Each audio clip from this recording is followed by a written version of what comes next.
పాత ఆలోచనలు చేయకూడదు, పాత మాటలు మాట్లాడకూడదు. మన ఆలోచనలే మనము గెలవాలా ఓడిపోవాలా అని నిర్ణయిస్తాయి.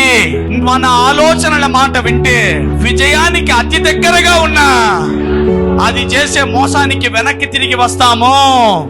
Don't listen your mind, transform your mind, renew your mind by observing the word of God, what it is saying. వాక్యం ఏం చెప్తుందో దాన్ని పెట్టుకొని మనసును మార్చుకోవాలా. ఎంతమందికి నా మాటలు అర్థం అవుతున్నాయి? అందరు చెప్పండి. మనసు మార్చుకుంటే, వాక్యానుసారముగా నీ మనసు మార్చుకుంటే, నీ ఆలోచనలు మార్చుకుంటే, అన్ని నామముల కన్నా పైనామముగా యేసయ్య నామము హెచ్చింపబడినట్లు అన్ని ప్రతికూలముల పైన నీవే జయమును పొందుతావు. హల్లెలూయా, హల్లెలూయా.